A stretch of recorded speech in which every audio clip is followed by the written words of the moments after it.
Dori kartasini to'ldirayotganda FOMUZ qatori, ya'ni bizani FOM kompaniyasini spravishnikka ulash qanchalik muhim hisoblanadi. Hozirgi kunda F-Summary dasturida dori nomlarini to'liq chiqishi, raschot bosganingizda ularni kolичествосini to'g'ri ko'rsatishga yordam berayotgan bo'lsa, kelajakda esa arzon apteka, bot va boshqa turdagi xizmatlar uchun FOMUZga dorini ulash muhim hisoblanadi.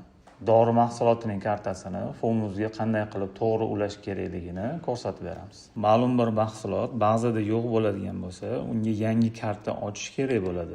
Yangi karta ochilayotganda dori mahsulotining nomi, agar dozasi bo'ladigan bo'lsa, dozasi, qaysi shaklda chiqarilishi va nomerim bo'lmay nechta chiqishi yozib ketiladi. Производительga ishlab chiqaruvchi zavod yoziladi. Bundan so'ng FOMUZ yozug'ining to'g'risida joylashgan kitobcha bosiladi. Agar dori nomi to'g'ri yozilgan bo'lsa, kerakli variantlarni beradi. Unenzim dorisiga nomerim 100 va nomerim 20 variantlari mavjud. Nomerim 20sini tanlaymiz. Enter knopkasini bosganimizdan keyin uni FOMUZga ulab qo'yadi. Agar sizda составный поиск с подтверждением Enter ochiq bo'ladigan bo'lsa, yoqib qo'yishingizni so'raymiz. Enter knopkasi bosilgandan so'ng FOMUZga, ya'niki FOM baza ma'lumotlari bilan ulanadi va bu orqali nalogdagi MXI kodlar ham avtomat tarzda tushadi.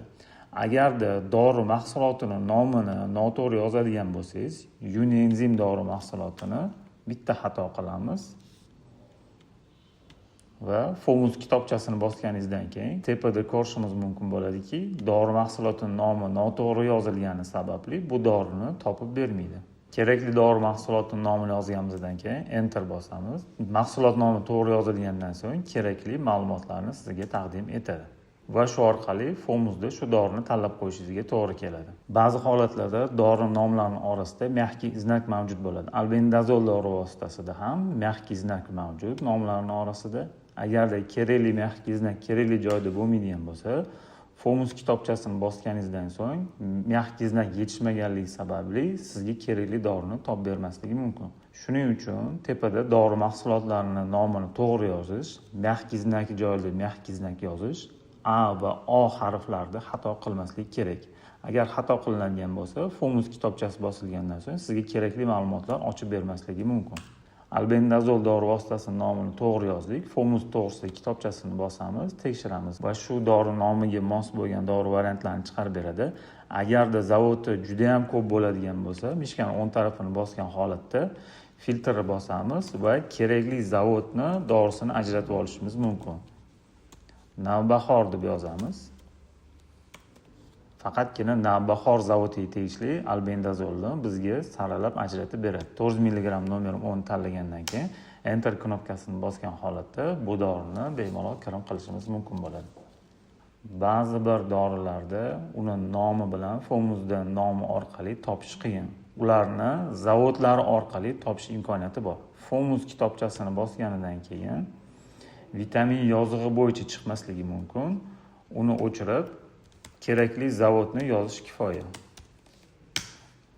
Kerakli zavod yozilgandan keyin Enter knopkasini bosganingizdan so'ng ushbu zavod ostida chiqariluvchi barcha dori vositalarini variantini beradi va shularning orasidan o'zingizga kerak bo'lgan dori mahsulotini bemalol tanlashingiz mumkin.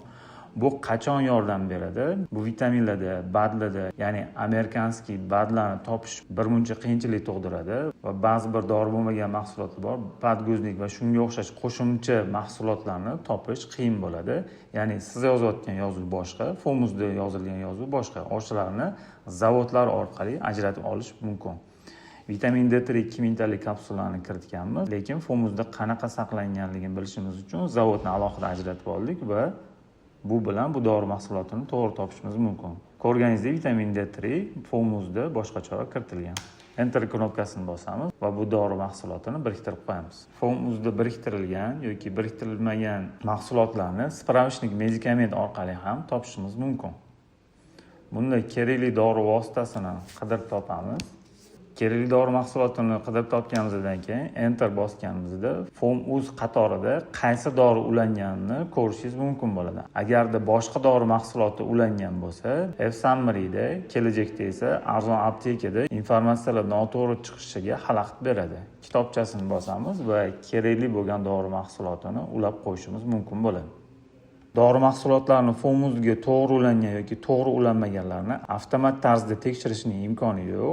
Buni faqat birma-bir ko'rib chiqish jarayonidagina tekshirish mumkin. Spravshnik medikamentga kirgandan keyin agar faqat istoriesda bo'lgan, ya'ni siz oldin sotib olgan dori mahsulotlarida xato qilingan bo'lsa, yuqorida joylashgan "Не было в наличии" joyiga galchkani qo'yamiz.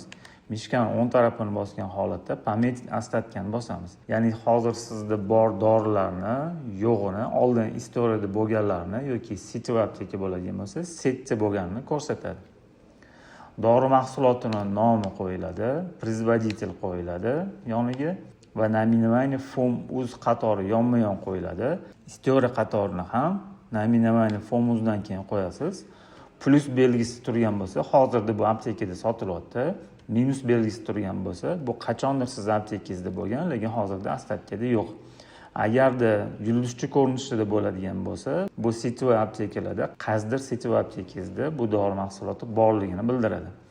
Naminamayni va zavodni tekshirasiz va FOMUZga nima ulanganini birma-bir tekshirib ketishingizga to'g'ri keladi. Ma'lum bir dori mahsuloti siz aptekangizdagi yozgan yozig'i va FOMUZga ulangan varianti boshqa turda bo'ladigan bo'lsa, bu IKP kodlarning ikki xilligiga olib keladi va F-Summary kelajakda esa arzon apteka va boshqa tizimlarga ulangan holatda informatsiyalar noto'g'ri tarqalishiga yordam berib qo'yadi. Ademta dori vositasi bu flakon ampulasi hisoblanadi inyeksiya uchun. FOMUZga ulangani 400 mg tabletka, ya'ni FOMUZga noto'g'ri informatsiya tushib qolgan. Enter knopkasini bosasiz, FOMUZ qarshisidagi kitobchasini bosasiz. Kerakli dori mahsulotini tanlab Enter bosishingizga to'g'ri keladi. Ba'zi bir dori mahsulotlarida dorining kolичествоsi, chiqarilish shakli va numeratsiyalari to'g'ri keladi, lekin производители ikki xil bo'ladi. Hozirda World Medicine va Mefar zavodiga tegishli ikki xil turdagi ishlab chiqaruvchisi bor.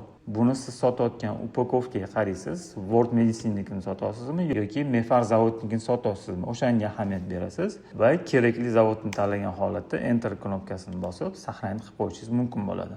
Agar FOMUZga qaysi dorilarim ulanmay qolganini tekshirmoqchiman desangiz, buning uchun F-Summary dasturi orqali tekshirishingiz mumkin. Настройка bo'limida tepada настройкani bosamiz, Reestr va aptekani bosamiz. Tepada "Не привязан" joyiga galchka qo'yamiz va Обновить knopkasini bosamiz.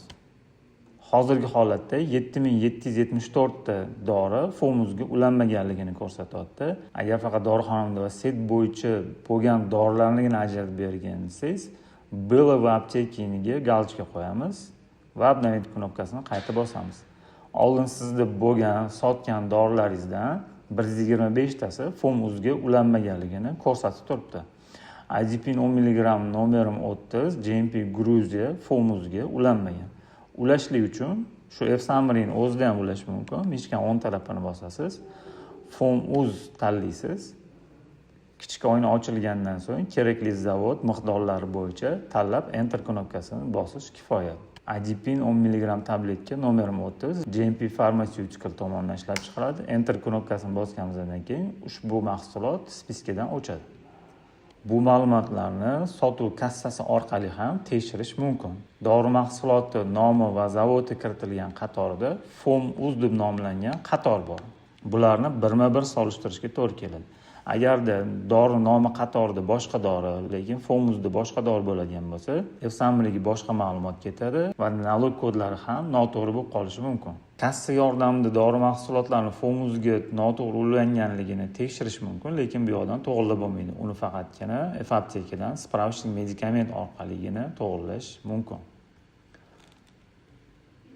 Ba'zi dorilarni kirim qilish jarayonida kerakli ma'lumotlarni to'ldirdingiz, zavodlarni to'g'ri yozdingiz, lekin FOMUZni bosganda ushbu dori uchun variant chiqarib bermasligi mumkin.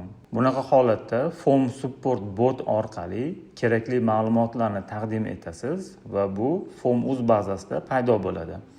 Kerakli ma'lumotlar dori qadog'ining 3 tomonlama rasmi. Birinchi rasmi dorining yuzi, ya'ni oldi tomonidan bitta rasm kerak bo'ladi. Ikkinchi rasm zavodlari tushirilgan joydagi rasm kerak bo'ladi. Uchinchi rasm holati esa bu dori mahsuloti retseptli yoki retseptsizligi yokida BAD, ya'ni biologически активный добавки bo'lishi mumkin. Shu joylarni rasmi kerak bo'ladi va dorining ichidagi instruksiyasini 2 tomonlama rasmi kerak bo'ladi. va qo'shimcha darsda dori mahsulotining shtrix kodi rasmi kerak bo'ladi. Agar shtrix kodi rasmi bo'lmagan bo'lsa, markirovka rasmi ham kifoya qiladi. Dori mahsulotlarini zavoddan rasmga olganda e'tibor berasiz. Distribyutor tomonidan rasmga olmaysiz yoki zakazchikini rasmga olmaysiz. Bunda faqat ishlab chiqaruvchi zavodgina kerak bo'ladi. Rasmni to'g'ri olishi video mobaynida ko'rsatib o'tamiz. Dori mahsulotini rasmini asosiy upakovkasini rasmga olasiz. Orqa tarafdan ham rasmga olasiz. Agar shtrix kodlari joylashtirilgan bo'lsa, shtrix kod qismini ham rasmga olasiz. Rasmlar tiniq holatda bo'lishi kerak. Va upakovka qismini ochasiz. Mahsulotning shu turdagi instruksiyasi mavjud. Mahsulotning instruksiyasini rasmga olasiz. Ikki tomonlama rasmga olasiz. Va ushbu ma'lumotlarni Form Support Board orqali yuborasiz. Ba'zi bir mahsulotlarda umuman instruksiyasi bo'lmasligi mumkin va dumaloq shaklda bo'lishi mumkin. Buni graylarni rasmga olishga to'g'ri keladi. Mahsulotning asosiy nomlari yozilgan qismini rasmga olasiz. Ishlab chiqaruvchi tomonlari bo'ladigan bo'lsa, ishlab chiqaruvchi tomonlar qismini rasmga olasiz. Instruksiya shu yerda joylashgan bo'lsa, uni ham tiniq holatda rasmga olasiz. Shtrix kodi yozilgan qatori va sastavniy qatorlarni alohida agar sig'sa, bittada, sig'masa alohida olishga to'g'ri keladi. Shtrix kodi qatori va sastav qatorini rasmga olasiz. Agar instruksiyasi bo'ladigan bo'lsa, alohida ochib turib rasmga olishga to'g'ri keladi. Barcha ma'lumotlar bot orqali taqdim qilingandan so'ng xodimlarimiz ularni tekshirishadi va hamma ma'lumotlar yetarli bo'lgandan keyin bu form bazasida to'ldirilishligi uchun kerakli mutaxassislarga beriladi. Form bazasiga qo'shilgandan so'ng sizga bu dori qo'shildi degan ma'lumot keladi. Ma'lumot avtomatik tarzda yangilanmaydi. Siz buning uchun spravishnik medikament bo'limiga kirasiz. Pushti rangda joylashtirilgan FORM.uz knopkasini bosishingiz kerak bo'ladi. FORM.uz kitobchasini bosamiz. Internet tizimiga ulanganligiga e'tibor berasiz. Internet tizimi yoqiq bo'lmaydigan bo'lsa, bu ma'lumotni yuklab ololmaydi. Bu orqali referent narxlar yangilanadi.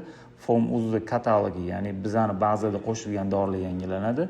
Maxiy kodlar eskirgan bo'lsa, yangisiga almashtiriladi. Yes knopkasini bosasiz va обновление прошло успешно yozig'igacha kutasiz. OK knopkasini bosib chiqib ketishingiz mumkin bo'ladi. Yetkazmoqchi bo'lgan xabarlarimiz shundan iborat edi. Xayr, salomat bo'ling.